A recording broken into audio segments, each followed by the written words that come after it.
Hey, everybody. Hello, hello. Welcome. While you're logging in, go ahead and tell us what's your role in Aiesec. What function are you on? Yeah, I want to see what functional teams are represented today.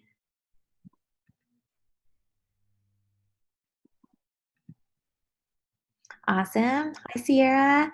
San Jose representing VP Finance is here. LCP's here. Got some West Coast going on. Who else? Who else is in the house? Hi, Molly.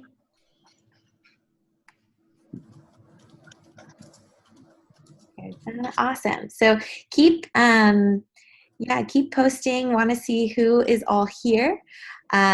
We're so excited to have you all join us tonight at this session. Our special guest alumni today is going to be talking about positioning your Aiesec experience in resumes and interviews, but you already know that. So wanted to just give a little bit of introduction and background to our special guest speaker, who is called a top thought leader on career success by the original shark, Kevin Harrington from TV's Shark Tank, and was recently awarded Best Video out of 200,000 plus participants by the world famous Tony Robbins. He has successfully helped thousands and thousands of students like you land jobs and internships through his job search success programs and speaking on over 80 plus college campuses in 9 different countries. In Aiesec, he was an organizing committee president of a regional conference. He has been incoming exchange vice president and has been an LCP of a top 4 LC that has won multiple awards, including an outgoing exchange success. He went on to be an MCVP in Venezuela. He was invited to join AI, but instead finished his Aiesec career in the US as the executive vice president. He is currently the CEO of Career Success and Secrets.net. Please help us welcome Mike Tomasello. Hello, hello, hello. Hey, Aiesec. Hey, Aiesec. So hopefully if you are sitting home at home or wherever you're watching this from, you are getting into the magic and saying something out loud. If you're in a place where you're surrounded by friends and family members, I totally understand if you can't get into it as much.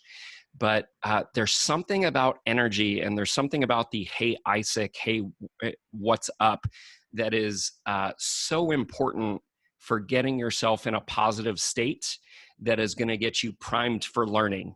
So a lot of times when we're learning something new, learning can be extremely boring, especially if we're coming from an altered state. I don't know, maybe some of you have been sitting around cooped up all day at home.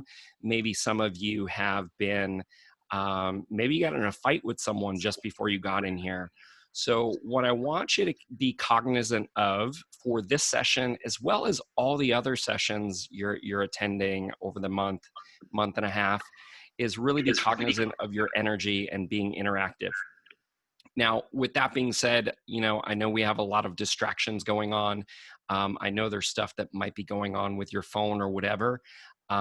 And my goal with you today is to squeeze in more useful information into this hour and a half than you've ever heard in an hour and a half before. So if you're, checking text messages, social media, or whatever, which I love doing that stuff, you are probably going to miss something that's potentially going to help you. So I am going to have lots of time for Q&A today. I'm only going to take Q&A at about 2 different portions. I might change things up, but I'm going to do it in about 2 different portions. So if a question immediately pops into your head, you're welcome to type it into the chat window, but I also recommend that you write it down as well, just in case we miss it in the chat window. So some of you joined us a little bit late. So if you have not already, please type into the chat window what your role in Aiesec is, and what your local committee is. Type that into the chat window. And to Hong and Natalie, if you feel like we've gotten the majority of the people on who's chimed in, feel free to let me know so I don't wait too long on that. Knowing, you know, I know sometimes, especially with the stranger, it can be a little self-conscious to put yourself out there. And I want to let you know that I'm a friend. I'm an Aiesec-er. I've been where you're at. You know, I've had bad days, and believe it or not, as good as I might sound speaking, I'm actually a hardcore introvert at heart. And knowing that additional information about you is going to help me customize this presentation and make it even better for you. So today's topic, positioning your Aiesec experience in resumes and interviews. I will tell you that the information that I know about resumes, job search, and interviews, I do it for a living. It could probably, I could probably do 3 weeks of training all day, every day, and not teach you everything. So if you feel like you come out of this and you don't know everything, that's okay. Just learn what you can, implement what you can. And as you'll see on the initial screen, as long as the videos are not blocking your view of the slide, you can drag and drop the videos out of the way. Colombia in the house. Excited to see that. One of my favorite countries. Spent a lot of time there. So you'll see on the right-hand side of the screen, if you have follow-up questions that we are not able to get to today, I have a free space on Facebook. It's a private Facebook group. Now, I know a lot of you aren't on Facebook, and even if you create a dummy account and you never use Facebook except to ask questions in there, highly recommend it, because that's just the easiest place for me to give free resume advice and questions and interviews in case we run out of time. So with that, let's get into it. And if you haven't yet chimed in with where you're located in your role, I still do want you to do that. So, even though they mentioned a little bit about me already, I want you to know that even though that I've had success in life, and you know, and that I've done a lot of things that have helped me make a lot of money in my corporate career, in my nonprofit career, and basically have the job of my dreams multiple times, I want you to know that even if you're not in the same situation, even if you feel like you haven't accomplished as much as Aiesec, you can be successful in your job search.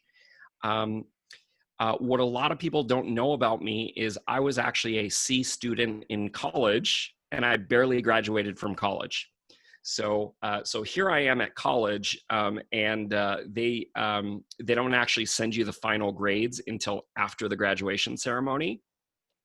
So I have my parents on, and I have my parents in the audience. I have family in the audience, and I am walking across the stage, receiving my fake diploma, not actually knowing whether I graduated or not, because I was in danger of failing some classes. So what I want you to know is, now this is not a success story. I am not suggesting by any means that, you know, you should go out there and ignore your classes or whatever.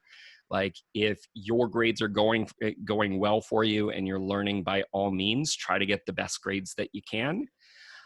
The point of me telling you that story is, even if you have a lot of challenges in your background where you think you're not as strong and it's affecting your confidence, you can have a lot of success with getting a great job out of undergrad if you follow some of the stuff that we're going to be talking about today. So my Aiesec background was already talked about. Now, I come primarily from a member committee vice president, LCP background, and incoming exchange background. And I want you to know, because of the level of success that I was blessed enough to have with Aiesec at that time, I also understand the other parts of Aiesec fairly well as well, even though things have changed over the years. So talent management, marketing, outgoing exchange, those are all areas that I'm familiar with. Now, if I'm not able to cover your specific area of interest, there's going to be opportunities to ask questions. So if you're like, man, I didn't understand that, or man, I wonder what a great example would be like for me, I would encourage you to drop something in the chat window or speak up when we open up the phone lines, because that's really where you're going to get the value.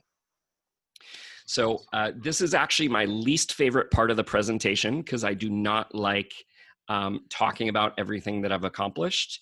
And sometimes people need to hear it in order to know why I'm so good at resumes, to know why I'm so good at job search and interviewing, is because I'm not just teaching you what worked for me one time and in just my situation.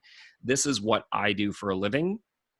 And I've done it with thousands and thousands of students and recent graduates all over the country and all over the world. And I get paid to train. So you can see, some of the results that people that have followed my strategies have gotten. People are getting hired during COVID-19 right now. That's one of the biggest questions, because we don't know how long that's going to last. And if you follow the stuff that we're going to talk about in this session, and also the networking session at the end of the month, you can be really, really successful. So if you have not already registered for the networking session at the end of the month, you absolutely need to attend that, because it's arguably the most important skill that you can do for your job search. So with that being said, I'm going to encourage everybody to breathe. I forget to breathe sometimes. And as silly as it sounds, me asking you to take a little bit of time to breathe is that if we're not breathing, we're not getting enough oxygen to the body, and we're not getting enough oxygen to the brain. And so if you get nervous making about decision making, or you have a lot of anxiety, or you have confidence problems, or you're just having trouble, you're frustrated with something, taking a step back and breathing will be really helpful. And it's going to put you in the optimum state.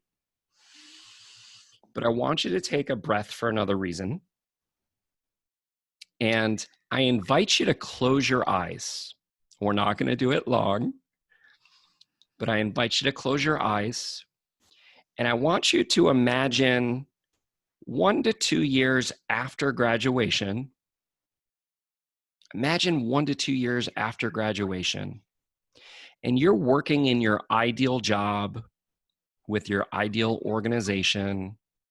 Doesn't matter if it's a corporation, a startup, a nonprofit, government agency. Imagine yourself enjoying your job and loving your job. Imagine your friends and your family being proud of you and happy,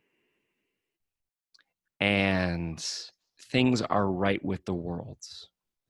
That's the energy that I want you to bring in with today, because the more you focus on what you want and what you don't want, it's going to help your problem solving skills in terms of understanding this information and what might happen for you. There are going to be some situations where I jump to an example that might not seem like it applies to you. And I'm going to encourage you to think that every example I'm giving applies to everyone that's listening right now. So if I'm talking about LCPs, or I'm talking about VP outgoing exchange, I want you to just say, all right, well, what are the things he's talking about apply to my role? Or what are similar examples that apply to my role? And you'll get to a pretty good place today. All right. So everything I am showing you today, I've researched or tested successfully hundreds and hundreds of times. In a lot of cases, thousands and thousands of times. So if you have seen, if anything that I say today conflicts from, what you've heard from someone else around careers, job search, or resume, I invite you to consider that I might have actually done more research and testing than some of those people out there. And that's a great thing to ask questions about. So if there is a conflict or whatever, write that down and let me know what that is, and I can explain what those differences or stuff that might be going on. All right. So one of the important concepts when, designing your resume, when interviewing, and any point throughout the job search process is realizing that there's competition out there. So even a small unknown company that no one's ever heard of can potentially be receiving 100 applicants per role. A well-known name brand company that a lot of people like to apply for can be receiving 1,000 applicants per role. And the bad news is your dream company, whatever that might be, for some people that's Google, for some people that's Snapchat, for some people that's TikTok. Think of whatever it might be in your industry and just realize that you have competition out there. So you want to be looking at the details of this really, really carefully. Now, I don't share this information with you to scare you. I share this information with you so that you pay attention. I share this with you so that you look for some of the details of what I'm saying and make sure you understand it. Because I purposely explain things so that they're kind of on the simple side, and there's some nuances that you might not understand because I'm purposely making it simple. Now, the good news is you have an amazing advantage over a lot of other people out there because you're an Aiesec and they're not. And so we're going to talk about a lot of the things that make Aiesec unique. And one of the main things about Aiesec that makes it unique is every single one of you, even if you're just a team member, even if you're not leading a project or whatever, every single one of you is part of running a small business or a small nonprofit. So all we need to do is identify what are the tasks that you're doing that are valued by employers for the types of jobs that you're going to do. So I'm going to tell you some different ways to find out that information. First, we have to start thinking like a hiring manager.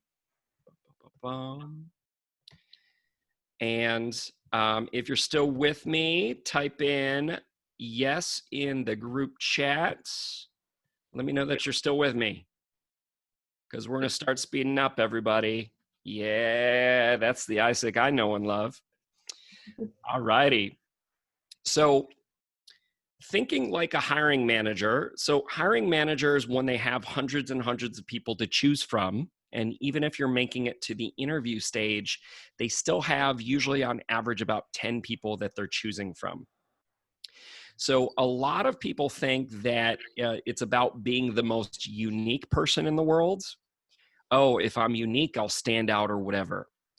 But the thing is, unique doesn't work a lot of the times because an employer has so many people to choose from. They want to know that you're the best fit for the role or fit for the role. So think about and you might want to pull out a sheet of paper if you haven't already, and you might start jotting down potential roles or jobs that are most interesting to you. If you don't exactly know what you want to do with the rest of your life, don't worry. Just, write down 1, 2, 3 examples, and you're going to be in a really good place. This is just to get your brain working on putting these principles into practice. So, for example, if you're interested in, you might be interested in marketing, customer service, sales, finance, analyst. I'm not going to list every single thing in existence, but just keep it simple. And if you want to write down 2 or 3, that's fine. The reason why I want you to identify a specific role, even if you're unsure, is because the language that you're going to use, the positioning that you're going to use with Aiesec is going to differ depending on what role you're applying for. So I'm going to give you a couple homework assignments that are going to help you figure that out. Now, the good news is, regardless of whatever role that you're looking for, the number one thing that employers that recruit on college campuses said that they wanted from students and recent graduates was that they wanted someone that solves problems. So if you don't already have something about a problem or a situation that you've resolved or a goal that you've helped achieve, then that's something that you're going to want to find at least one bullet point for on your resume. A different way of saying that is critical thinking. So anytime that they're talking about that.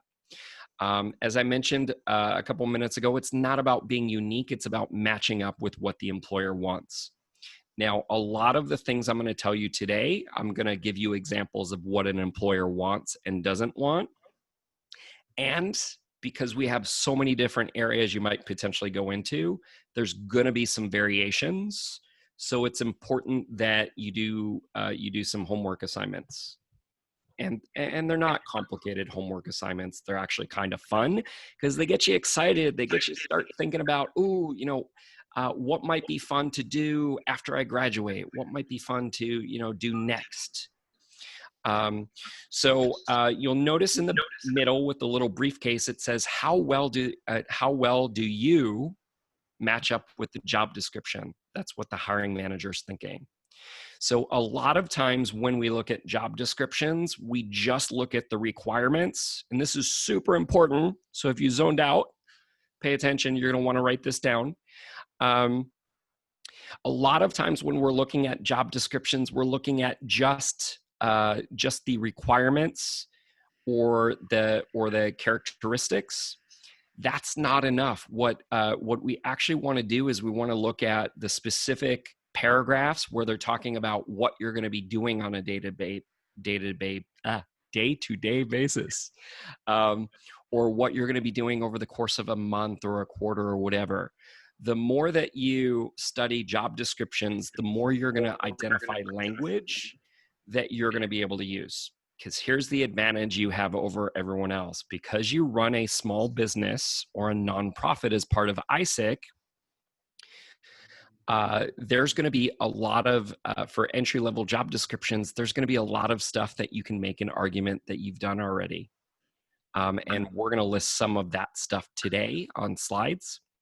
But by studying job descriptions, you'll identify other stuff that, because Aiesec has changed since I was in it, there might be stuff that you're doing that you might be able to add to your resume that's not on that. Do they sound like they can do the job with little to no training? Now, a lot of employers will train you without experience or whatever, but if you can paint a picture, even if it's 1 or 2 bullet points, that you've done something similar, or 10 to 15% of what they're asking for, you're going to have an advantage over all the other students, including people that have done internships. Because a lot of times people do internships and they don't really do something that's in a normal entry-level position. And because you ran a small business, you're going to have that advantage. Now, I want to pause for a moment, and this is important. So in the chat window, I want to know who's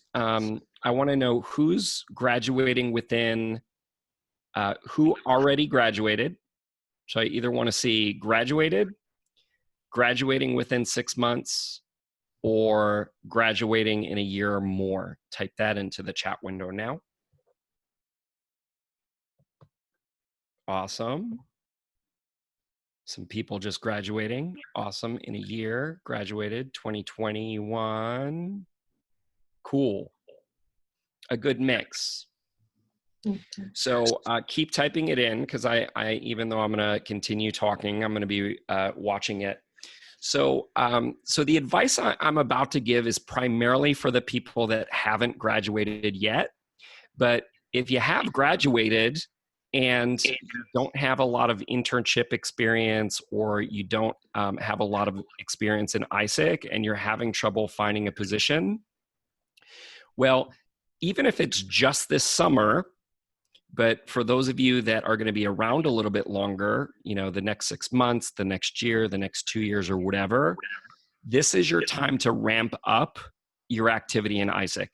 And I know it's challenging right now with where things might be going with the chaos around the J1 visa program and stuff like that.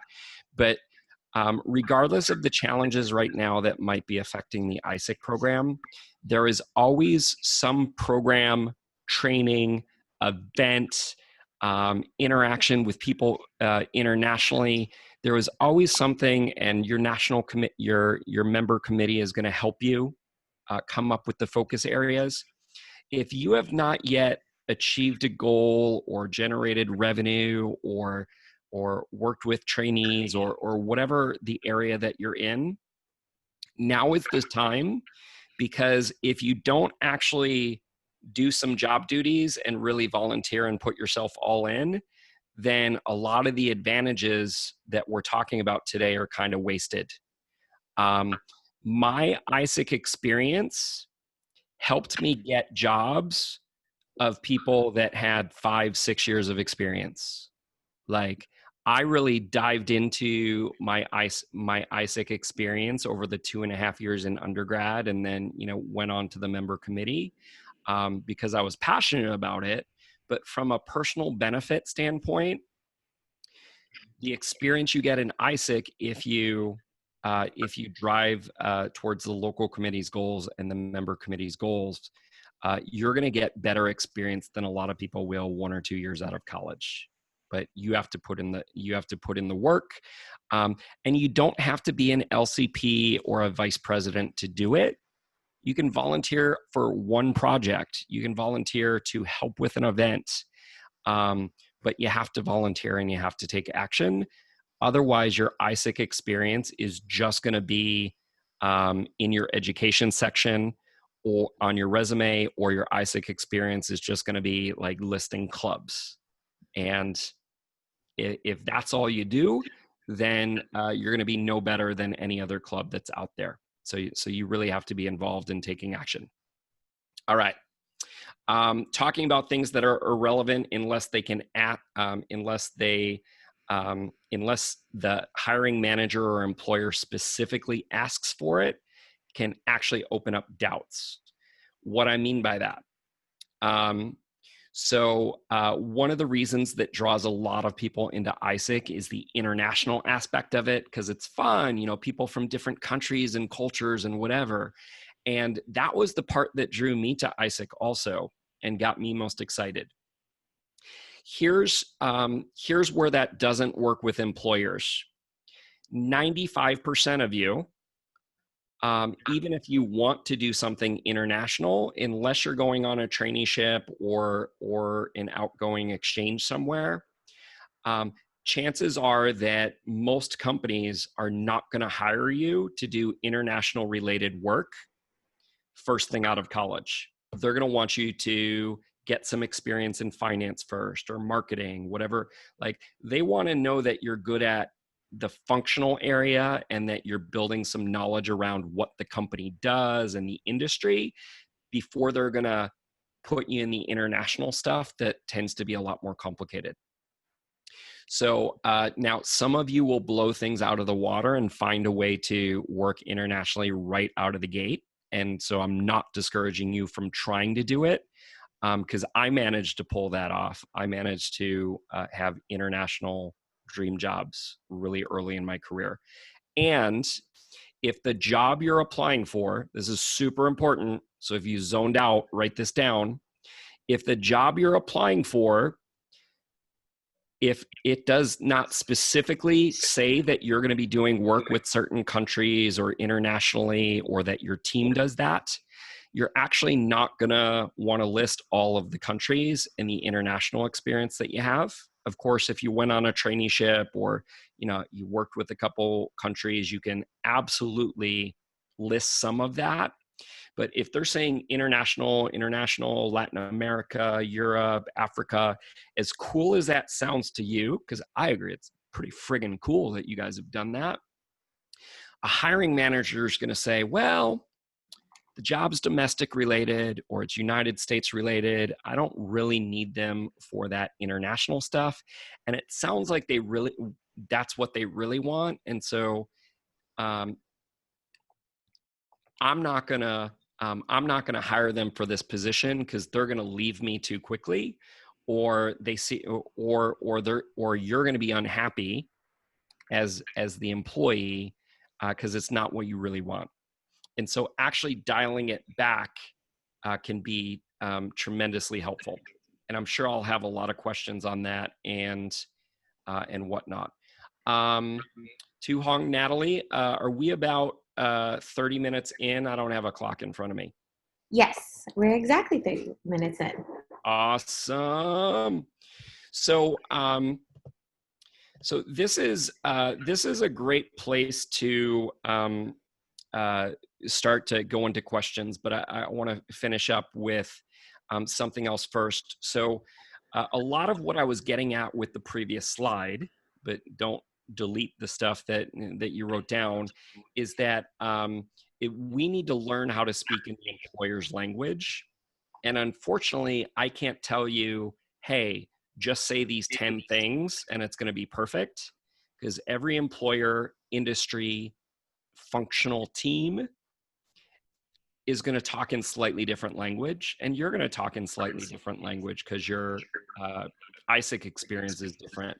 So I'm teaching you how to think so that if I don't cover 100% of what you need to figure it out, you can go back to these notes and say, all right, well, if I'm speaking in the other person's language, the other person being the hiring manager or the recruiter or the type of company that you want to work for, how can I match up with my Aiesec experience so that I'm not using Aiesec language and instead I'm using corporate or nonprofit language? And I promise you, I'm going to give you more details around that after the Q&A period. But the easiest way to think about it is assume they're not going to understand the Aiesec stuff and explain it so that an 8-year-old or your grandma would understand. And chances are it's going to be a lot more clear. And that doesn't matter if you're networking, you're writing an email, a cover letter, preparing for interviews or resume. That advice applies. So let's go ahead, and first I'm going to go to Hong and Natalie. Was there anything that you saw in the chat window that would be good for us to open up with in the Q&A? No questions so far. I've not Okay. seen anything. So let's go ahead and if people want to raise their hand or unmute themselves, and we will see if there's any questions on what I've shared thus far. Yeah, please feel free to unmute, but if you somehow can't or it's loud behind you, you can also type it and I can also read it out. So Perfect. And I see Karina has unmuted herself. Karina, do you have a question? Yes, I have. So I'm from Brazil and I'm actually studying psychology and human resources, things related. And I am this chat because I'm really curious to know if there's a chance that by country or by region, there's a different way to think as a hiring professional or recruiter. So I'd like to know that, if the perspective you're bringing is an American one or if it's applicable to other realities from other countries. Yeah, that is an excellent question, Karina. So a couple things. Of course, I mean, all of us know this really well, being Aiesecers. Of course, there are going to be differences from country to country, and so not 100% of everything that I'm going to share is going to work perfectly in a different country.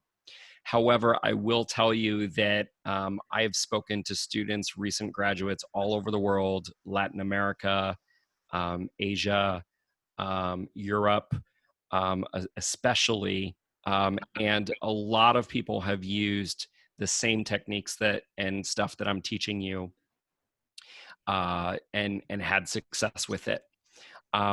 What some of the major differences are going to be is, which a lot of it's not even stuff that I'm covering today, is, well, how do you best address someone in an interview?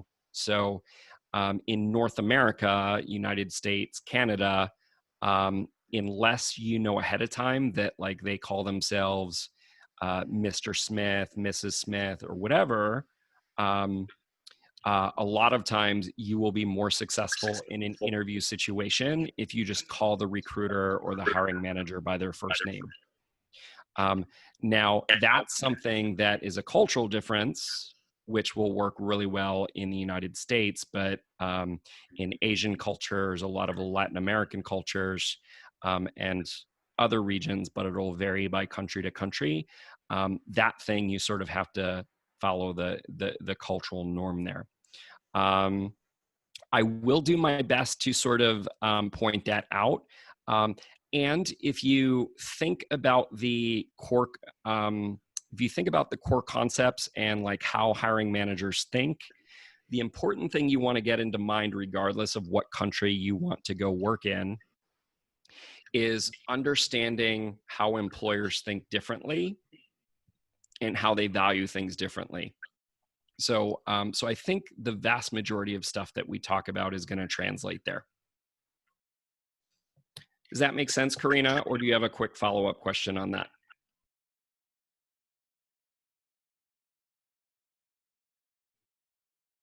Yeah, great question, Alejandra. I'm actually going to show you some slides where we get into that in terms of more detail. So, we're going to come back to that in terms of the recommendations that I have in that area. And then if you have a specific follow-up question, you can make sure I answer it at that point. So any other last questions about what I've covered thus far? You bet. Happy to do it. And I'm having trouble with some of my chat windows and participant windows not moving around. So I'm just letting Tu Hong and Natalie know that I might have to close them. And so I won't be able to follow the chat or stuff like that. So, so additional things, and there, even though this seems like a really simple slide, this is going to start to get into more detail. That's going to help with the question that Karina asked. It's going to start to, because regardless of whether you want to go into sales, marketing, operations, human resources, regardless of what you want to go into, if you follow a lot of the stuff that's on this slide, you're going to figure out what's different or unique. So you're going to have to do some research. We only have an hour and a half together, so I can't give you every single scenario. That would take 20 hours to do. So what I want all of you to do is take one of those jobs or job roles or job functions and search for entry-level roles. My favorite places to do research are in the LinkedIn job section, the LinkedIn people's personal profiles, and please write this down because it's not on a slide. LinkedIn job section, LinkedIn profiles, or what I actually like the best is Indeed.com, which allows you to basically, it's kind of like a Google for jobs. So there's a lot of jobs that you can find all around the country and to a lesser extent the world that will allow you to find get an idea of what different people are looking for. So here's the homework assignment. You're going to pick a job. And I know some of you haven't decided exactly what job you want yet. So just practice. You can go and do a second job or a third job, but so that you're not overcomplicating things for yourself. Start with one role. For entry-level jobs, most of them are going to have something like assistant, associate, coordinator, or specialist in the title. Now, sometimes coordinator roles or specialist roles are more experienced, but sometimes they're entry level. So different companies follow different things. So if you're having trouble figuring out about which job descriptions to look at, you're going to want to look at those that either say entry level or junior or one of those titles. Now, here's the other good news for you. If you still, for those of you who haven't graduated yet, or maybe even if you have graduated, the vast majority of you will have access to your college or university's career center, where jobs specifically where they're looking for college students are posted. As long as it's not a job that's posted for experienced alumni, those can be part of your research. So I want you to look at 5 different job descriptions, because if you only look at one, you might not be starting to see the trends in terms of what job duties, what language they're using that's more important. And if there's language that you don't understand, that's a great, you can of course do internet research, but that's also where the networking training at the end of the month is going to come into play, because through networking, you can figure out almost any question that you're having trouble with. Awesome. And Natalie is typing some absolute gold in the chat window, so make sure you're watching that. And someone mentioned Glassdoor is also amazing. Absolutely. So the important thing is that you're looking at 5 job descriptions that are all the sort of same type. So if you're interested in both operations and marketing, focus on one. All right, I'm going to look at 5 operations related descriptions, and that's going to help you figure out what are the things that you're most likely going to be doing, and then just go through your Aiesec experience year by year and say, or 6 months by semester by semester, and say, you know, which pieces are potentially going to be most important. All righty. Here's a tricky part, and this is all of the stuff that I'm sharing with you also applies to interviewing. But especially for the interview stage, it's important to know that the goal when you're talking to someone about Aiesec for your career, the goal is not for them to understand everything that you did in Aiesec. The goal is not for them to understand exactly what the organization's about. The goal is for them just to understand 1, 2, maybe 3 paragraphs about how the work that you did for Aiesec applies to the jobs that you're interested in or applying for. I'm going to say that again. Like, they do not need to know that Aiesec runs an international exchange program in 134 countries or whatever. They don't need to know what the mission is. They don't need to know that there's an OGT team and an ICV team, and so they don't need to know all the details on that. All they need to know is, well, what are some of the things you worked on? Here's the cool part. Even if you look at your Aiesec experience and you're like, oh, well, I'm not sure they're going to value that or be interested in that, the stuff you list on your resume, the bullet points of experience that you list on your resume, doesn't need to be where you spent the majority of your time in Aiesec.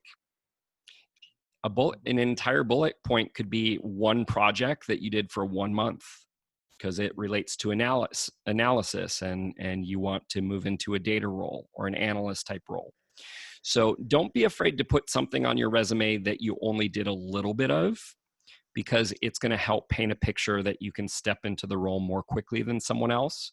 And it's going to get keywords related to the job onto your resume. Here's the hard habit you want to break. I love acronyms. Don't use Aiesec acronyms ever. So if you can't figure out what to say instead, then say the whole thing. So instead of LCP, when you're talking to an employer, say local committee president. Say incoming exchange, outgoing exchange, say volunteer, say talent. I'm going to give you some more specifics, but if you're networking or applying out there for career, make sure that the Aiesec specific acronyms are out. Because even if the person that's helping you is an Aiesec alum, the acronyms change a lot over the years. They change really, really quickly. And so just the habit of not using acronyms and typing out the full thing increases the chances that they're going to understand what you're talking about. And that goes not just for Aiesec acronyms, but other acronyms. So for those of you that have been having some internships or doing some project work or running a business on the side, make sure that if you're using an acronym, you're also spelling it out so that the person that's reading it can understand exactly what you're talking about. And it's also going to come up in the computer programs when they're searching for certain words. Because believe it or not, recruiters, everyone thinks recruiters understand every single thing on the resume. They don't. A lot of times recruiters switch industries. A lot of times recruiters recruit for 10 different types of positions. And so it's hard for them to be an expert on every single functional area or industry. And so if you use an acronym and they're not, and they don't know it, there's potentially a disconnect, because no one likes to feel stupid. Not that I think they are stupid, but some people are like, oh, I don't know what that means. Oh, should I know what that means? And they feel bad. You don't want someone in the interview process feeling bad because of something that you wrote. All right. So hiring decision makers think in job titles. So if you haven't already started to notice trends when you're looking at job postings, doesn't matter. Some of your campuses in the United States are on Handshake. Some of you are on Simplicity. Some of you don't have either one of those and don't know what I'm talking about. Or if we're just talking Indeed or LinkedIn Jobs or company websites, start to look at what are the job titles that they're saying at the very top, and start to notice which titles are coming up more and more frequently.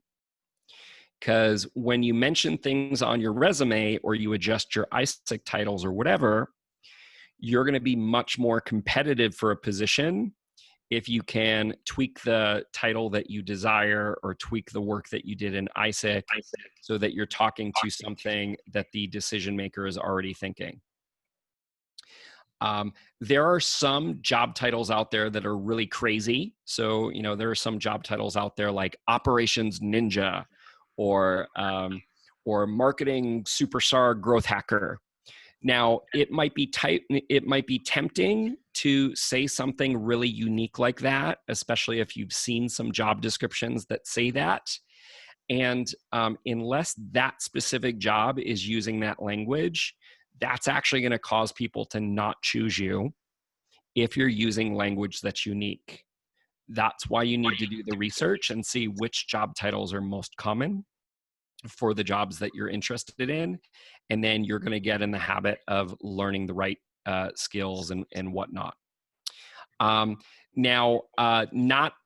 you are still in school, and I'll show you this on the resume, if you are still in school, a lot of schools have rules about what your resume might look like. But after you graduate and you're applying to stuff that's not related to the university, you're going to be able to do more cool stuff on your resume, like have a summary section. And then in the summary section, you can tell your story about why you're a great fit for a specific position. They're going to see that right away, and they're really going to love that. So more to come on that. The thing I'm trying to hammer home is relevant duties. But here's where the involvement in Aiesec and what you're actually doing is so important, is if you just list duties, they'll think you're average. If you just list duties, they'll think you're average. If you list accomplishments, if you list numbers, if you list quantification, pay attention to this last part, write this down. Accomplishments, quantification, numbers. If you have those in your bullet points, whether it be Aiesec, internship, volunteer experience, that's what's going to make you look like a superstar, where that's going to stand out. And that's also the type of stuff that you're going to want to bring up in the interview process, is where have you had success? Even if it doesn't directly relate to the job that you're applying for, if you've had success, if you've helped increase numbers, if you've helped decrease bad numbers, that's gonna help them realize that not only you're above average, but you're excellent. So absolutely find something to quantify. And I'll show you some examples of that. Tu Hong, is there anything in the chat window about a related question to something that I've already said that I should pause to clarify for? Nope, not since we last paused. Cool. So probably just Natalie, people saying, heck yeah, and Natalie throwing in notes. And a test, yes. Cool. So there is a lot of content to go through on here, and I apologize that it's a little fuzzy. It's not important that you memorize or write down every single thing that's on here. So there's basically two types of, two basic formats for people that are graduating or recently graduated or likes. There's the format that I have in front of you, and then there's a format that the school likes or some college recruiters like, and that's without the summary. So if your school is asking you to not have a summary and lead with education at the top, then you have to do what they're asking for when you're applying through the school. But I do recommend, because it's going to set you apart from everybody else, I do recommend that you have a summary section that explains why you're a great fit for the job that you're applying for. So I'm going to give you a marketing example because I'm an ex-marketing guy. So it's and anything sales related, incoming exchange related, blends really well with the marketing example or sales example. So here's an example of something that pretty much all of you can say, or you can say some of this. Results-focused marketing associate. So notice how I have the job title marketing associate in there right away. So if they're going to be interviewing you for these jobs, there's nothing wrong with you saying the title, because they're going to immediately start to picture you in the new role. Results-focused marketing associate seeks to help grow a software company. That could be any type of company, industry type of company, or whatever, that will benefit from my experience. Because in Aiesec, you're getting actual real world experience running a business while in college. Or if you feel like you were more on the volunteer side, the volunteer exchange program side of things, and you don't feel comfortable saying running a business, you could say running a nonprofit. Now, if you're not applying for a government agency, if you're applying for a government agency, university, or nonprofit, then using the word nonprofit is awesome. If you're applying for mostly company roles or corporate roles, I recommend instead of nonprofit, you use business or organization. So like Aiesec, loosely translated from French, Association of International Students in Economics and Business Management. Well, they don't need to know that because none of that stuff really applies to what they're applying for. They don't need to know that it's an association. Use the words business, nonprofit, or organization when you're talking about Aiesec. So I'm going to reread some of this. Results-focused marketing association with experience working with corporate clients. Anyone on the partnership side, marketing side, LCP, incoming exchange side, a lot of you will be able to say you have experience working with corporate clients. So make sure that is, if it's not in your summary, that it's part of one of the bullets in your experience. If you didn't work with corporate clients, and you worked with people going through the volunteer outgoing exchange program, or you worked predominantly with students, if they were part of the outgoing exchange program, they are clients. So notice how we're starting to switch the Aiesec language into business language. So if you're understanding what's going on, say heck yeah in the chat window, so that I know that you're starting to get this, because I'm going to start to speed up. And another line at the end is additional experience. Now, this isn't going to apply with everybody, but for everybody, it's going to depend on roles. But additional experience with recruiting volunteers and coordinating volunteers to contribute to a mission-based organization. Notice I said mission-based organization. I didn't spend a whole sentence or two talking about what the mission is, because unless the organization's mission is aligned with Aiesec's, they're not going to care. It's not going to be relevant. Recruiting volunteers, that could be for those of you that are on talent management teams. That could be those of you that were recruiting outgoing exchange people. You could either say recruiting volunteers, or you could say recruiting clients, depending on the specific work. You could also talk about coordinating volunteers. This is important language that I'm going to talk about on a future slide, but notice that I'm not using the word students. Even though Aiesec is a student-based organization, if you use the word student, they're going to immediately get confused, and they're potentially going to label you as a club. Hiring managers and recruiters that get confused, they move on to the next resume, or they discount what just came out of your mouth or whatever. So if you use the word clients, volunteers, or team members, depending on what you're talking about. So if you're talking about other members of the local committee, say team members, because that's language that could be used in a company or a nonprofit. Cool.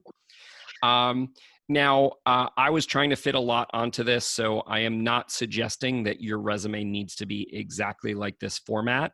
But so if you have less stuff to fit on your resume, like you can increase the spacing and whatnot, you can have your bachelor's and some of your coursework and the city and state, you can have that on different lines if you don't have the space to fill it up. But if you're short on space, there's nothing wrong with squeezing stuff onto one line. A great way to get keywords onto your resume is the skills section. So if you're like, ooh, now if you zoned out, pay attention. This is super important, because this is something that your college career center doesn't think to do, because most of them in the college career center haven't had the level of training and experience that I have. So creating a skills section, if you feel like you have skills or knowledge in a certain area, you can list it, just the one or two words in the skills section. And then even if you're unsure to what to write for a bullet point, that way they're going to be intrigued enough to potentially get you into an interview, because they're going to be like, oh, she did analysis work. Oh, well, maybe she's ready to, do some Excel data crunching and whatnot. Even if you're not 100% there yet, it's going to get them more likely to talk to you, so that you can talk about why you're ready to do that in the interview. A couple other examples, and I tried to make sure that I was covering all parts of Aiesec. So some of these apply to you, some of them don't. Customer service, almost everybody can claim that. Volunteer recruitment or recruitment, if you're interested in a human resources role or a recruiting or a staffing role, using the word recruitment is great. You could even drop the word volunteer. Team leadership. You could do leadership alone, but planning, reporting, teamwork, finance, sales, relationship building, event coordination, analysis, partnerships.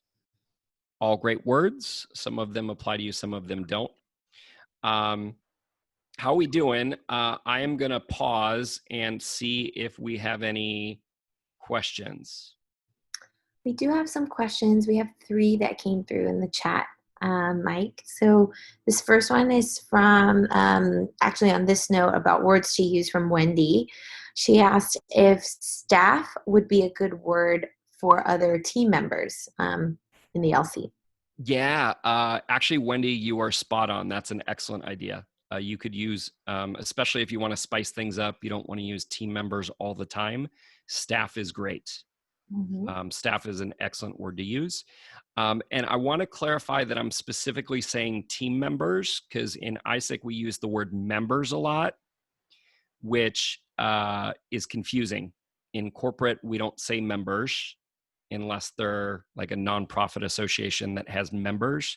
So you want to specifically say team members or staff if you're interviewing for something corporate related or in your resume. Mm-hmm. Great question. Peony asks, when we type the descriptions of our work experiences on LinkedIn, should we put it in bullet points or a couple of paragraphs? Great question.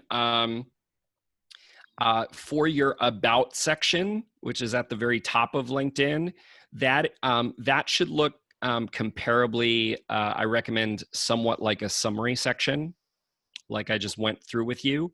So ideally you want a paragraph in your about section, because if you just leave it up to completely bullets, it doesn't tell a cohesive story. So even those of you that aren't expert communicators and writers, could take 4 or 5 lines and probably explain, why you're passionate about a job, or why you have related experience or skills or knowledge. Which is another thing I really forgot to mention, is if you're like, oh, well, I don't know if I have that much skills or experience. If you have knowledge, even if it's just stuff that you learned in your coursework, you can list some of that stuff if it's important to the job in the summary and skills section. Reread that question back to me, because there was another part to it that I wanted to answer. When we type the descriptions of our work experiences in LinkedIn, should we put it in bullet points or a couple of paragraphs? Great. Cool. So summary about section, as I just talked about, 4 to 5 lines. Anything longer than this goes for any time you're writing in paragraphs. Any paragraph longer than 5 lines, they're not going to read the whole thing. So create a new paragraph or switch to bullet points and vary the formatting, because otherwise the human attention span, even doesn't matter how brilliant the person is, the human attention span is 8 to 12 seconds long. Mm-hmm. So that's why the variation is so important. Now, in your work experience section, doesn't matter if it's LinkedIn or resume, focus on bullet points.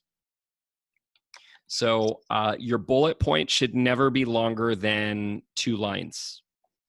So you'll see on the volunteer experience on the resume in front of you, so towards the middle bottom, you'll see 3rd bullet point down. It's 2 lines.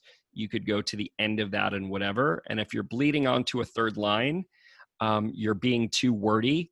There's something you could probably delete. Or if you really think it's all important, then turn the 3 lines into 2 separate bullet points. Mm-hmm. And that's one of the awesome things about LinkedIn, is that with LinkedIn, there's no, you don't have to be brief. It doesn't have to print out and only be 1 page.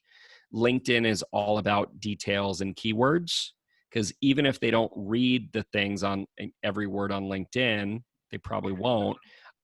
Still, you're increasing your chances that you come up in a LinkedIn keyword search.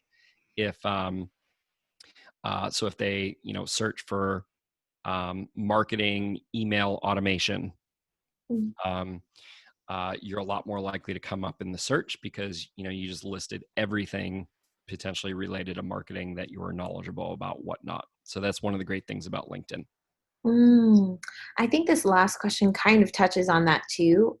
Lauren asks, some professionals have told me that skill sections are outdated and should only be 2 lines max of technical language. Is that incorrect? And maybe that's something different to think about for resume versus LinkedIn and kind of the uses it has. Yeah.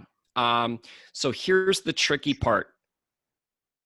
If you ask 100 different people, even really successful people, for advice on resumes and LinkedIn, you're going to get at least 50 pieces of advice, and a lot of them are going to conflict.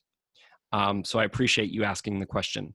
Now, if I'm sharing you, now people might have preferences in terms of what they think's outdated and what works and what doesn't. And I'm telling you, it's going to work for you 90% of the time. There are different ways to do it, how much space, you should take on it. Now, what you don't want to do, and this will speak specifically to your question, what you don't want to do is you don't want to have more than 15.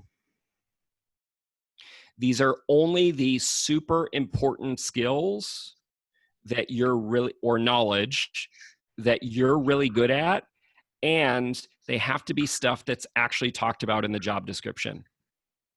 So don't put something in the skill section that you think is cool that has nothing to do with what they're asking for. Otherwise, it's not going to be a good fit.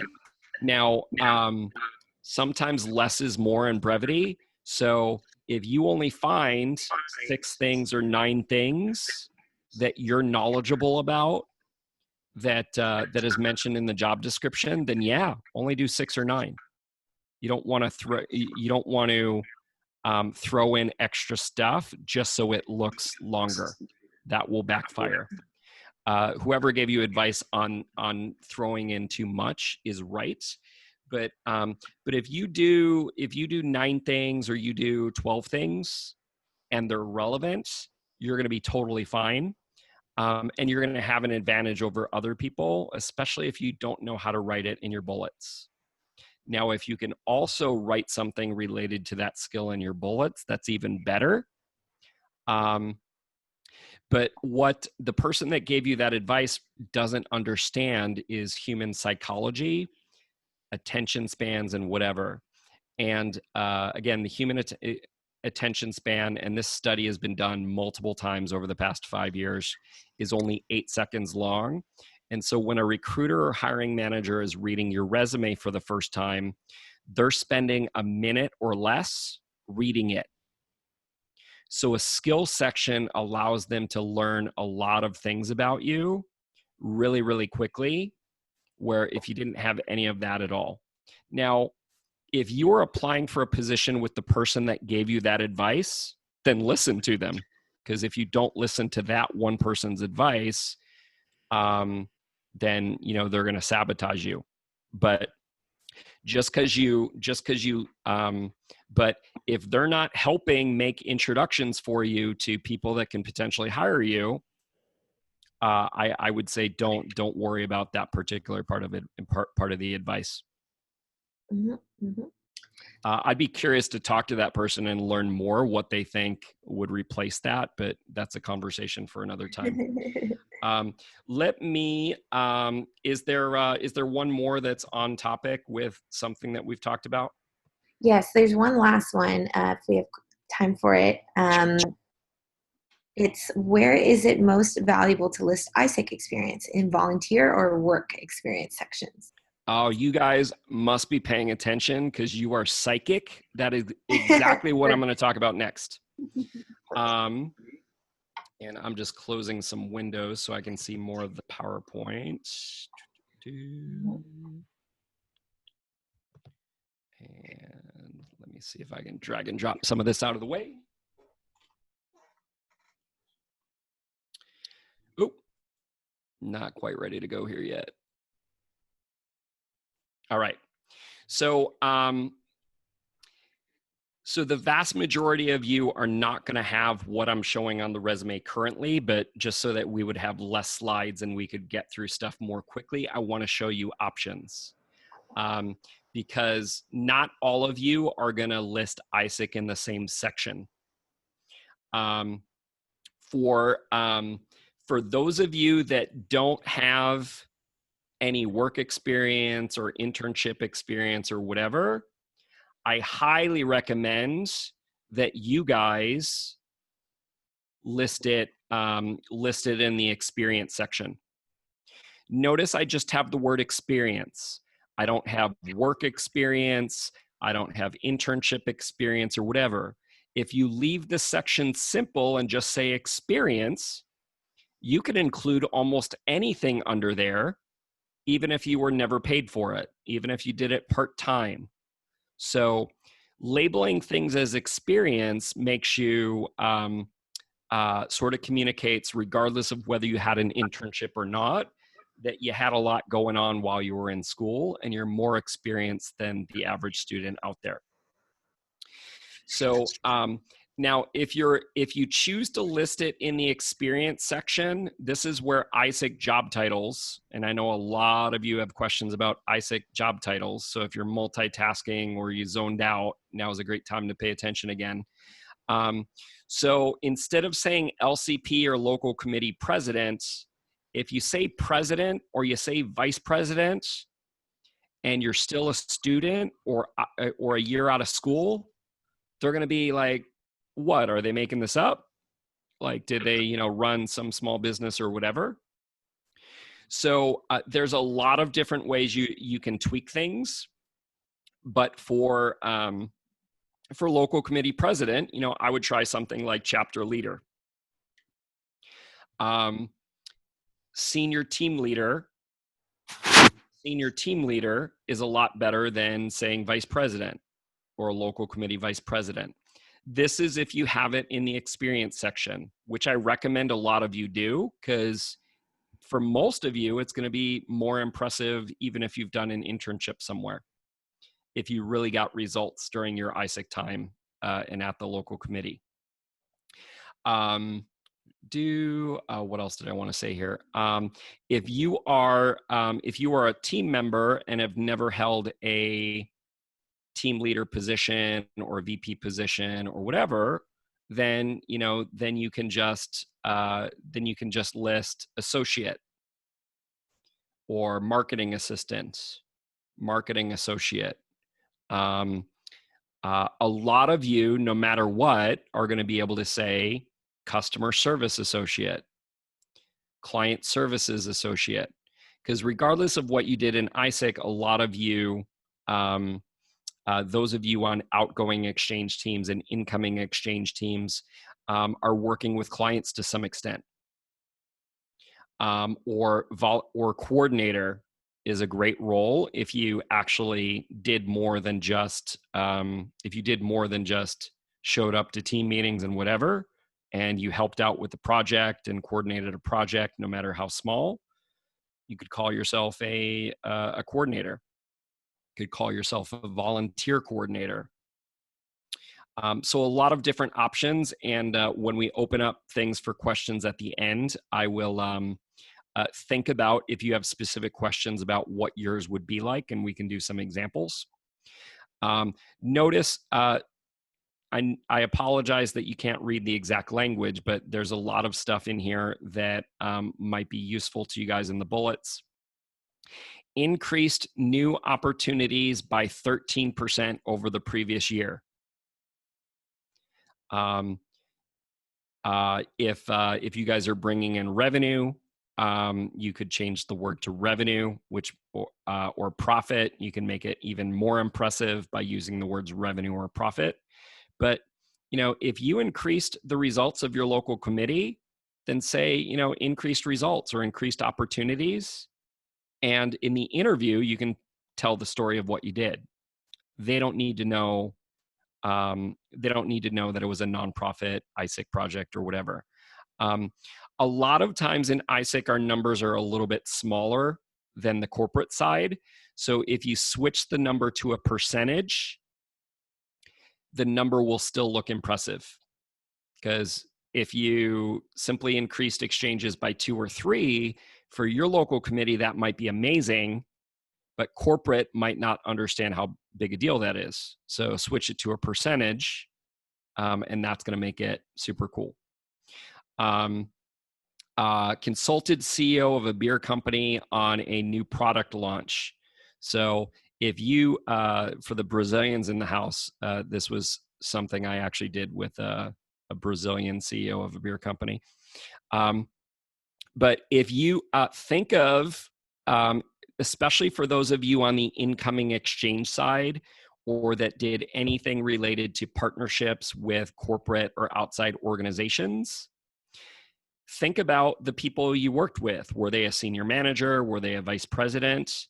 Listing specific job titles as part of your stuff of people that you worked with will help communicate the scope of Aiesec, and that it's not a silly little club or student organization like a lot of other clubs out there. So if you've done incoming exchange, even if it's a couple years ago and you're not currently doing it, think of some of the industries that those companies were in, or those functional areas that those were in, and list those, because those are people that you worked with or consulted in some ways. If you're going to talk about leading team meetings, which, I know there's a lot of meetings, say the size and say what type, what things they were about, removing the Aiesec language. So led team meetings of sizes from 5 to 60. Whatever your top size was. If you organize some events or help to organize some conferences, you might say, organize conferences and meetings from audience sizes of 5 to 200 or 300, if you were involved with a national or international conference. And think about the different elements. Were you involved in logistics? Were you involved in managing the budget and finances? There's tons of things logistically and operations wise, simply from running an event, that if you just jump on LinkedIn and look at an event professional or an operations professional, you'll get ideas of stuff you might be able to list on your resume. Consulted 13-person board of advisors on business operations, organizational growth, sales, marketing, finance. I was just doing the bullet points. So realize I need to go back to answering the question. All right. So the people that, for those of you deciding whether it goes in your experience section or your volunteer experience section, by the way, I just put them in this resume to make the conversation easier. Most of you will not have both sections. If you are really attached to your president title or your vice president title, and you don't know how to change it to another title that makes sense where you're being honest, then the safer thing to do is to create a section and call it volunteer experience. And then you can go ahead and use, the normal Aiesec titles: president, vice president, team lead, member, stuff like that. But people will find it more impressive if it's in the experience section. So they're not gonna understand what you being president or vice president meant. So don't get too caught up in that. They're really looking at, oh, he or she has real world experience, and her bullets are really awesome, or their bullets are really awesome. If you are the exception, and I'm sure there'll be follow-up questions because I know I'm creating different scenarios, but it really is that complicated. If you had an internship that was really high quality, you either did a lot at the internship or it was for a really great company, and it overlaps with your Aiesec experience, when you have dates that overlap, it can be confusing for people. They're like, wait a minute, you went to school and you worked at 2 different places at the same time? People get confused by that.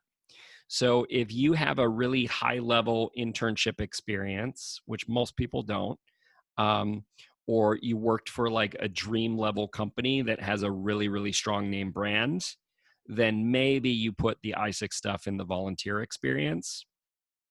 But you still really want to sit down and come up with at least 2 to 3 bullets. For those of you that are really active in Aiesec and creating awesome things, some of you might have 5 to 7 bullets. I did when I graduated. So, all right, and I can't move this thing out of the way. There we go. And I'm not going to talk about that part on the bottom because it's not really Aiesec specific, but in terms of technical skills, a lot of you do not need to have a technical skills section unless you are an engineer or applying for a more technical type role. Then technical skills is going to be super important. And you might actually, for those of you that are more applying for more technical related roles, you might actually move the technical skills underneath education and move the skills section to the bottom, because you always want to list the stuff on your resume in the order of most importance. Okay. I'm going to keep rolling because I know we're coming up on time soon, and there's some really cool slides in here. I encourage you to take a screenshot of this. It is not all inclusive, and because I'm an Aiesec and I love Aiesec, I am going to give you guys these slides. I normally do not give my slides out to audiences because, you know, people take my stuff and sell it or whatever. But, you know, because we're Aiesec, I'm going to make these slides available to the organizers. And if you want the slides, you can get them through them. But I do encourage you to take, you know, screenshots. All I ask is that if you get this PowerPoint or whatever, all I ask is you do not post it on social media. You do not post it on public websites. Even though you might think a lot of this stuff only applies to you, there's stuff on here I just can't have getting out in the public space. So I ask that this be only for your personal use or other people that are in Aiesec with you. A couple things. I'm going to go through this quickly because I want to leave time at the end. Some people might want to leave at the hour-and-a-half mark, but I'm open to staying a little bit longer if there's people that really want to get their questions answered tonight and we run out of time. So in case you're thinking about whether to leave or not, I will stick around a little bit at the end. So award winning. If you have won awards in Aiesec, it's something that should absolutely be a bullet point on your resume somewhere. National committee, I don't know what you're doing. A member committee, I don't know what you're doing award-wise, but even though it's been a challenging year, I recommend you find some things to give both local committees and individuals awards for this year, because that's immediately something that someone can put on their resume. This is a cool thing that applies to everybody. Pay attention. If your local committee wins an award or was recognized for something, even if you were just a team member, you are now a team member. You are now a team member or a volunteer of an award-winning organization or an award-winning chapter. So, like, by all means, don't give awards to every single person or local committee because it dilutes it, but give a lot of awards. If you are an LCP or you are a vice president of talent management or you are a team leader, think of awards to recognize your teams with every month. Find things to recognize them for them, like, best salesperson of the month, best customer support of the month, best outgoing exchange of the month. Like, come up with awards monthly, quarterly, yearly, even if it's just at the local committee level. And that's going to have more people want to be more involved with Aiesec, and more of you are going to be able to put stuff like that on your resume. Because anyone that's won an award or been recognized by the chapter president or recognized by you know, the local leader, you instantly stand out over other students. Training, I don't mean just attending training, but you know, if you taught a skill to a client or a local committee member, or you know, especially those of you that are team leaders or vice presidents, all of you should have training as one of the, like, trained a group of 5 people, or trained a group of 20 people, or 23 people. All of you that can make an argument that you did training or facilitating should have that as a bullet point on your resume. The cool thing about facilitating is is a fantastic word that you can use for running a team meeting, navigating a difficult conversation, and people that get skilled at facilitating are in demand because it communicates that you have good verbal communication skills without saying, oh, I have verbal communication skills. It's much better to say you trained something, or you facilitated something, or you sold something. Organizing any projects, events, event planning, budgeting, primarily LCPs, team leads, stuff like that. But who knows? Maybe you have a finance team and you're involved with budgeting. Recruiting. Any times you can get in the words revenue or profitability. So gonna apply mostly to the vice presidents in the house or people on the incoming exchange side. Now there might be some exceptions to that. It's been a while since I've talked to someone about you know, the volunteer teams and whatever, but you know, maybe you're bringing in revenue or decreasing costs, and you are able to use those words.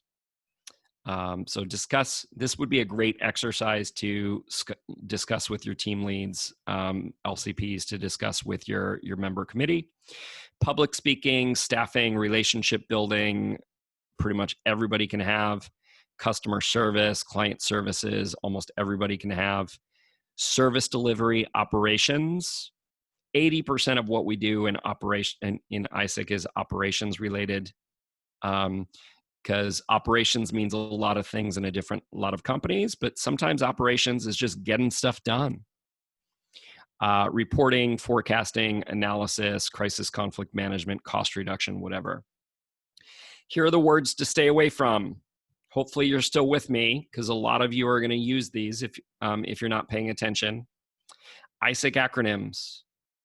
Stay away from synergy. I know synergy is a cool word, and most people in business, corporations, and even nonprofits don't use it. So unless you see them using the word synergy, I would stay away from it, because a lot of people will be confused by what you mean with it. Talent management.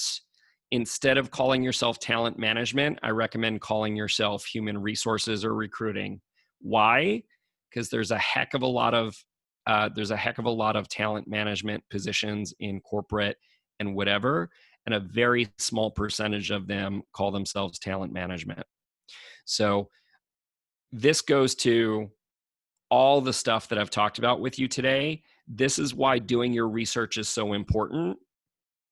Because if you had looked at 1,000 different job descriptions like I have, you would know that talent management isn't used that often.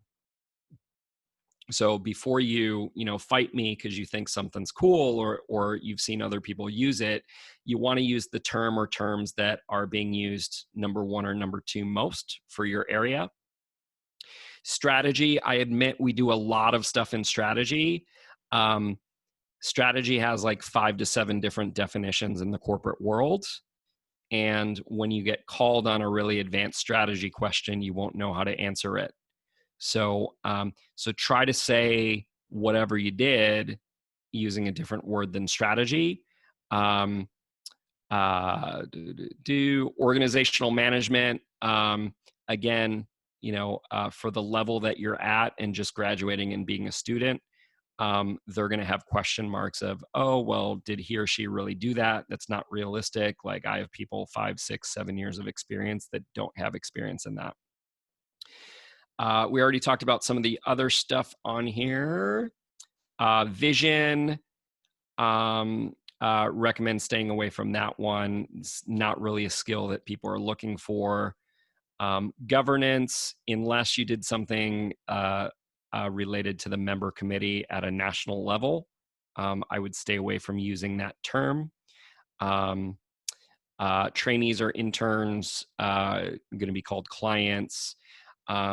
Conference attendance, a lot of you are going to be tempted to say you attended conferences. They don't care whether you attended a conference or not. They care what you learned.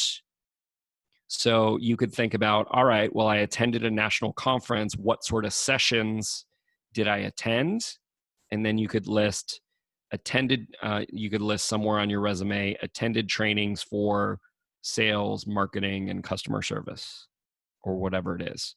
Attending a conference in itself is not a big deal. Now, if you organized events within the conference or part of the conference or whatever, that's totally different. All right. If you are not getting enough interviews, it doesn't mean your resume is the problem. We're at about time, so I can elaborate more on that in my Facebook group or in the Q&A period if you really want to know more about that. That is why the networking session at the end of this month is so important, because if you learn how to network, even if it's uncomfortable and awkward, you're going to find ways to get your resumes to people that wouldn't normally see it. If your resume isn't working, unless you miss something like spelling or like you made huge grammar mistakes, it's possible that your resume is just not getting seen because there's a lot of other awesome applicants also. So focus less on having a perfect resume and more on the networking portion. And last but not least, 65% of new information is forgotten within 1 hour.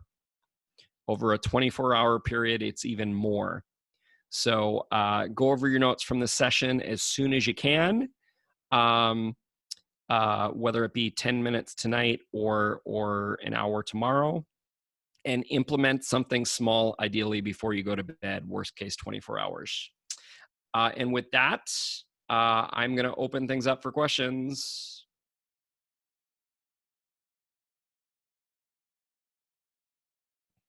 Yes, please feel free to unmute or type in the chat. And the crowd goes wild. Yes, great, Mike. Yes, and let's see if anyone has any questions. Wow, thank you. That's amazing. Thank you so much. I'm glad you liked it.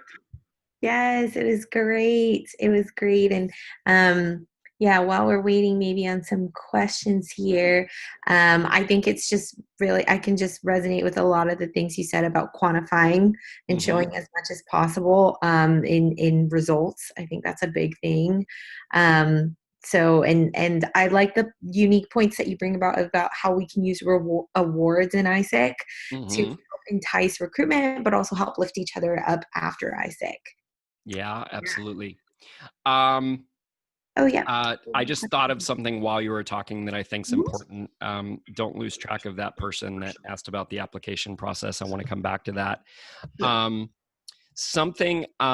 Now, one of the great ways to make progress, which, I mean, we could do a whole 3 hours on just this topic I'm about to say, is get in the habit of doing people searches on LinkedIn.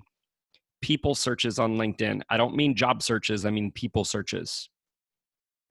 You might, it's a little hidden, but you can actually search for people that have the job function that you want. Doesn't matter if it's sales, marketing, operations, whatever you want to do. And the word Aiesec.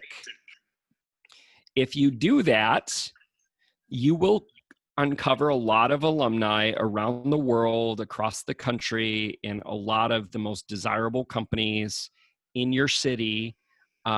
You will, the alumni that care enough and appreciate enough about, and hopefully they're going to cover this in the networking session, but networking is a big topic. You can find Aiesec alums. If they listed Aiesec in their profile, they're probably pretty passionate about it. So those are great people to reach out to and say, hey, I'd love to get your advice. Or, hey, I'm just graduating, or I'm a student, I was also in Aiesec, can I get your advice? That's part of the strategy that got me into a top 5 company that dozens of people told me I couldn't get into because I didn't have the experience they were looking for. But I got into it because I leveraged the Aiesec network and asked for advice. And so you can do those searches, and then you can, well, I think I got the point across.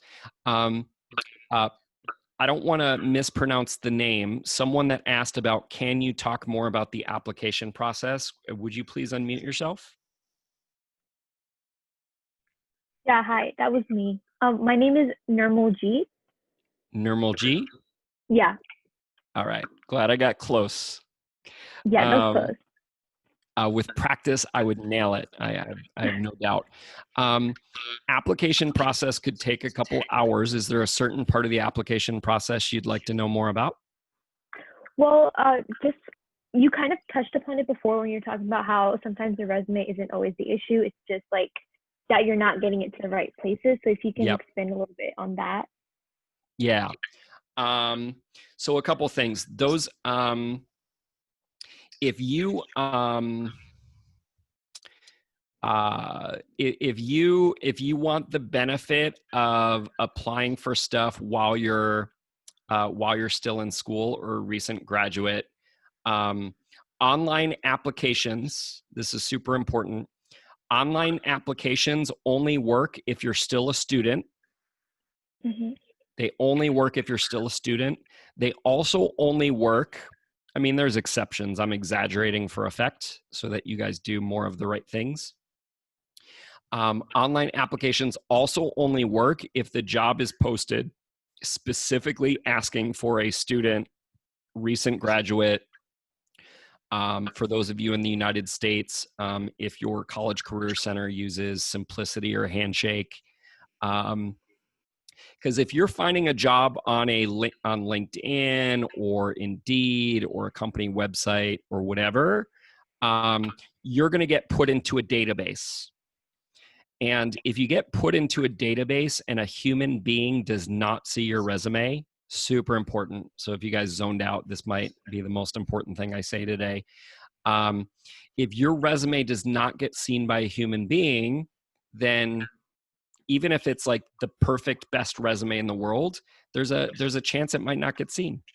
So networking is which networking doesn't mean going to events, although I'm sure you're going to learn some of that this month. For you introverts out there, I'm a hardcore introvert. Networking is really about building relationships. And one of the best ways you can build relationships and get strangers, especially Aiesec alumni or alumni from your university to help you, is to say, hey, I'm a student, or I just graduated. We have the university in common, or we have Aiesec in common. I'd love to get your advice. Now, if they're at the company you want to work for, and especially if they're doing work related to the department, if they like you and they enjoy the conversation, they can introduce you to the hiring manager, which is what an Aiesec alum did for me. They can forward, even if they don't know the hiring manager, they can look it up on the company intranet and they can forward it directly to the correct email address instead of guessing. In the slides, which I'm not going to go back to because it would open up a whole nother can of worms, but in the slides, I explain how recruiters are not always the best people to go to. A lot of older people, super experienced, don't realize that that's the case. Now, by all means, like if a recruiter contacts you about a position, then you want to be nice and, you got an interview if the recruiter's reaching out to you. But if you're reaching out to a recruiter that's not an Aiesec alum and they're a stranger, well, they're dealing with all of that volume that I told about. So in summary, best strategies: networking, asking for advice. Even if you suck at networking and think you don't have a network, you can jump on LinkedIn and you can search for people that are Aiesec alums, friends of family, university alums, and you can find at least 5, probably 100 different people to talk to, every single one of you. And Wendy is confirming this, gotten 2 internships through Alumni. I've actually gotten multiple positions through Alumni over the years. And I have studied other job search techniques, and I'm telling you, can you get hired through applying online? Sure, you can. It's just a lot harder than people think it is, because thousands of people are trying the same strategy. Another strategy that really works is if you can't find someone that works at the company that you want to work in, you can do some creative Googling and trying to find the email of someone that works at the company. Doesn't matter who it is. You can do a LinkedIn search. I'm going really fast, so pay attention. You can do a LinkedIn search for the finance manager at Warner Brothers, if you're applying for a finance position, of course. Find a name, and through Google, you can find out what the email format of the company is, and then you can just put that person's name into that format. You can email your resume directly to someone who might be your boss. I know that sounds a little weird and something that a lot of you have never heard before. You will, your number of interviews will multiply by 5 times, if not 10 times, if you just apply that strategy over applying online. Done it thousands and thousands of times with different people. Yeah, used to be scared about networking. Me too. Yeah, me too. What other questions you got? Natalie Tu Hong, how long are you willing to go? I'm willing to go 30 minutes over, but I don't want to keep you longer than you have. Yeah, we can probably stay on, let's say another till the hour, till like 15 minutes-ish. Great. Cool. Great question. I manage my LinkedIn a little bit differently than other people. Although LinkedIn is considered social media, I do not treat LinkedIn like social media. So the question was, can we connect with you on LinkedIn? I'm flattered. And I'm connected to, I know so many thousands and thousands of people. If I start connecting to strangers, it actually causes some difficulties in terms of using LinkedIn. However, there are a couple other options that are available for connecting with me. So one, if you go to my LinkedIn profile, in the upper right-hand corner where it normally says connect, there will actually be a follow button. I prefer you follow me instead of sending me a connection, because I get, because I do this for a living, I just hear from thousands and thousands of people, and I can't respond to stuff one-on-one. However, if you comment on a post, one of my LinkedIn posts or somewhere else on social media, that's the easiest way for me to respond to you, because I'm also able to help hundreds, if not thousands, of other people that are seeing your question at the same time. If you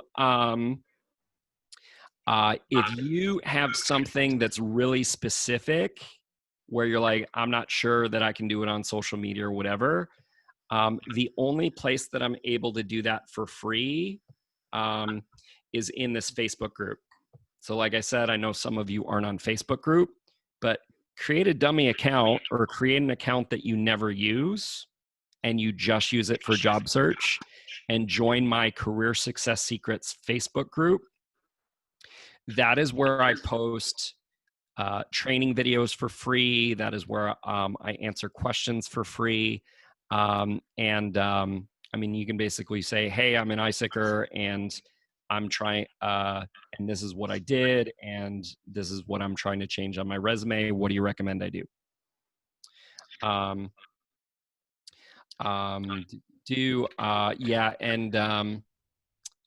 Tuesday's session about how to talk with alumni. Kathy, the presenter for that, I've known Kathy a long time. We were actually LCPs together. Kathy should have some fantastic advice for helping you become more comfortable with alumni. And if your questions go unanswered, whether it be about alumni, networking, or whatever, career-related topics, all of those are fair game in my Facebook group. I know I do allow strangers, and even though you're Aiesecers, I still have not met you in person yet. I do allow you to connect with me on Facebook. So you can like my page, you can join the group, but if you want to add me as a friend, you're welcome to. I post mostly motivational stuff on there. And I'm never going to contact you one-on-one anyway, realistically anyway, but those are the best ways to connect with me. Twitter, Instagram. I have a TikTok account, but not enough people are following me yet, so I haven't started creating content on there yet. Thanks for the question about LinkedIn, because I do get a lot of requests, and sometimes I'm not able to respond right away in terms of why I'm not able to connect. Cool. Anyone have questions about, job titles, duties, converting, what to write in your resume, how to handle that in interviews?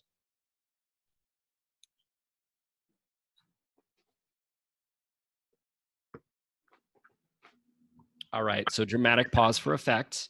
So I'm going to close some of these windows, and then Tu Hong and Natalie are going to take this home soon. So I invite you to take a deep breath. I covered a lot of information today. If you did not understand all of it, or it seemed like too much, or it seemed like there's still unanswered questions, all of that is absolutely okay. You do not have to internalize and understand everything that I shared with you today to be successful. I do recommend that you still go over your notes and you try to implement something within the next 24 hours, whether it be updating a bullet on your LinkedIn or your resume, or brainstorming what you've accomplished in Aiesec. If you take action, that tells your brain, hey, this information is important. And then your brain doesn't start the process to forget it. If you never take action on any of this, I guarantee you, you might think you remember this presentation, and you probably remember less than 20% of it if you wait a week. So with that being said, what do I want to end on? I'm going to get a little emotional. I hope that's okay. Actually, I will, as much as I want you to follow me on social media, I'm just going to share my video. So if you want to see me full screen, in the upper right-hand corner, it says speaker view. You can choose that. So I get very emotional when I talk about this, because my family, I don't know what your situation is. Maybe you've had a lot of career success, maybe, success in Aiesec, maybe your family's had a lot of success. And I'm guessing there's, quite a few of you that haven't had that. Maybe your family struggled growing up. And so, my earliest living memory of when I was a child, I was about 6 years old, was my mom and dad fighting and arguing about money. And that has affected my entire life, but mostly in a good way. Because we struggled growing up, I said early on, while I was still in Aiesec, I said, I'm going to master this career stuff. I'm going to master this job search stuff. And that's the mission that I have taken on post Aiesec, is making a difference for all of you out there. And so I want to let you know, it doesn't matter what your parents did for a living. It doesn't matter if you didn't have any internships. It doesn't matter if you're a C or a D student and you're barely struggling. If you decide right now, or you decide that you want to do, you want to be a marketing manager for your dream company, or you want to be an HR manager or whatever, doesn't matter how outrageous your goal is, there is a way to make it happen. And one of the first steps to that is taking action on brainstorming and writing out your Aiesec experience, and doing the exercises around looking at job descriptions and whatever. And if you do that, and if you learn how to talk to alumni, and you learn the networking stuff, even if you do it horribly and messy, but you do a lot of it and keep going, you're going to get to where you want to go. So I don't know. I know I don't know all of you personally, but I love all of you personally. And I want to thank you for having me tonight. I know you can only hear us clapping, but I'm sure everyone's clapping at home. Thank you so much, Mike, and especially for sharing your personal experience and your personal mission, and how that's translated into your career and your life career and purpose. So thank you so much. We're already seeing some positive feedback into the chat already. I just got to say, this session is a direct precursor to the next one, which is going to be next Tuesday, as we mentioned earlier, with Kathy Bedell. She's an alum, and she's going to be talking about how to leverage the Aiesec network, your alumni, who are people who maybe we don't keep up with all the most recent acronyms, but we definitely understand Aiesec, and Aiesec has such a profound experience on us. So she's going to be talking about how to work best with alumni, and how to leverage your board of advisors. And if that doesn't mean that you have to already have one, she can also talk about how to start building one if you don't have one existing. So please join us for that session next Tuesday. And I want to tag along with that really quickly, because originally when I saw Kathy's session, I didn't exactly know what she was talking about. I would put that, you might have enjoyed this session. I've been talking about attending the networking session, but now that knowing what I know about Kathy and what she's talking about, I would put that on an equal level for attending the session and whatnot. Because even if you didn't understand everything today, like if you start to get comfortable with reaching out to alumni, even if it feels awkward or messy, like they're going to be able to help you figure a lot of this stuff out. And if you keep putting off reaching out to alumni or networking, it's just going to get more awkward later. Do it while you're a student or within a couple months of graduation, and 95% of the alumni are going to try to find a way to make time for you. Yes, I love it. Endorsed by Mike, the career expert. He said it. Come to the alumni session, and definitely do still keep in mind the networking session, which is going to be our last one at the end of this month. That kind of closes this whole series, which is going to go a little bit more into the skills of networking specifically. But yes, both very valuable. Both are going to touch on the importance of alumni. So please, we'd love to see you all again. Awesome. Well, thank you all so much. If there's any, immediate action steps, I would say from this is definitely, like Mike said, do something in the next 24 hours. So whatever action step you have in mind, make sure it happens soon. But yes, thank you so much, Mike. This was really, really informative and very, very helpful for these students, our students. So everyone, thank you and have a great rest of your evening. Thanks, everyone. Happy 4th of July. Have a great week. All right. Take care.